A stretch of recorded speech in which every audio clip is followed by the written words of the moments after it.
This Is Just to Say, 2007, is a collection of poems for middle school readers by American poet Joyce Sidman.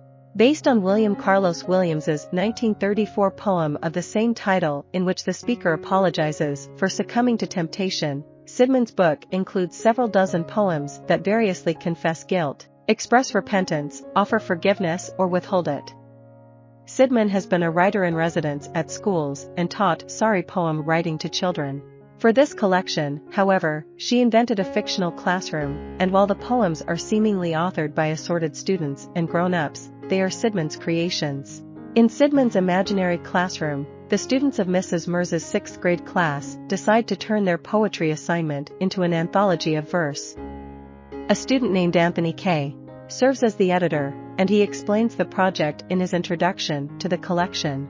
His classmate, Bao Vang, provides mixed media illustrations, which combine schoolroom motifs, snatches of the dictionary definition of apology, and whimsical drawings to visualize each poem. The resulting book is divided into two parts. The first part, Apologies, contains poems by 18 imaginary students in which crimes are confessed and apologies offered. Part 2, Responses, presents the verse-written replies the students received after they sent their apology poems to those they had wronged. Williams's original poem appears at the beginning of Sidman's collection.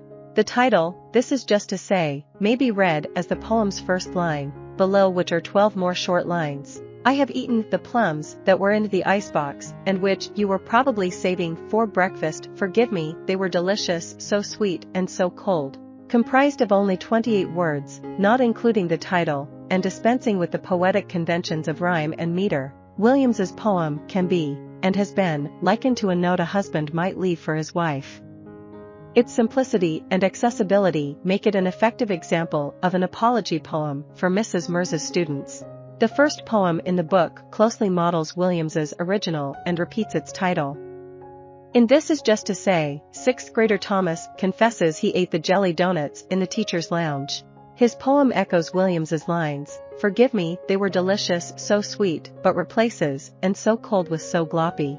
The humorous response poem, authored by Mrs. Garcia, reads, Of course I forgive you, but I still have to tell your mother. Although Williams's poem seemingly eschews figurative language, the poetry in Sidman's book often relies on simile, personification, or metaphor to achieve vivid effects. Fashion Sense, a poem by Carmen addressed to Mrs. Mers, conveys the girl's remorse over poking fun at the teacher's dress to dispel the awkward silence that overtook a class discussion. Similes in the poem compare the silence to 100 crushing elephants, and Mrs. Mers's smile, following the mocking remark, to a frozen lake.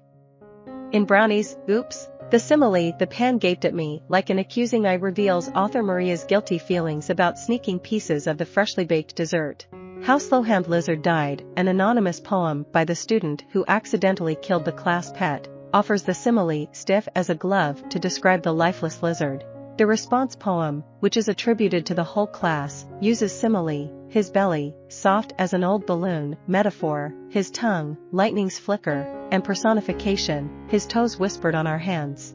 Bao Vang's poem Lucky Nose apologizes to the statue of Florence P. Scribner, the school's namesake, for rubbing her nose for luck before a spelling test, a widespread practice that has left Florence with a worn face.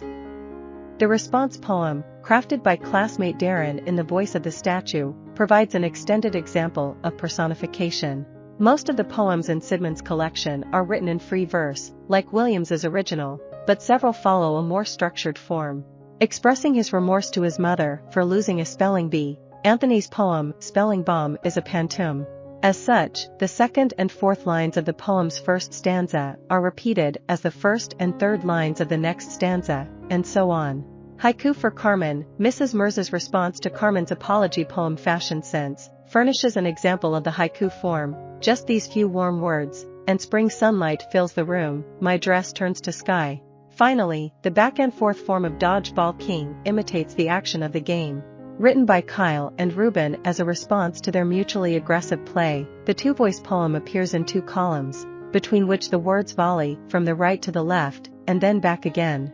While Williams's This Is Just to Say concerns a relatively banal event, at least superficially, a number of poems in Sidman's book center on significant experiences.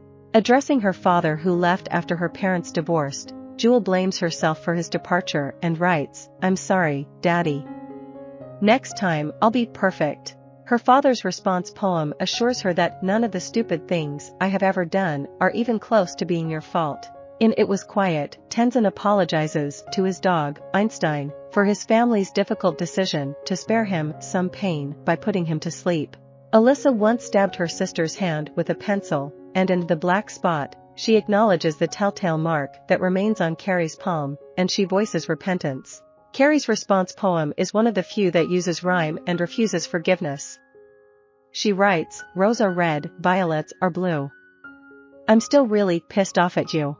The School Library Journal review of This Is Just to Say declares that Joyce Sidman's skill as a poet to young people is unmatched and that this is an important book for its creativity and for its wisdom.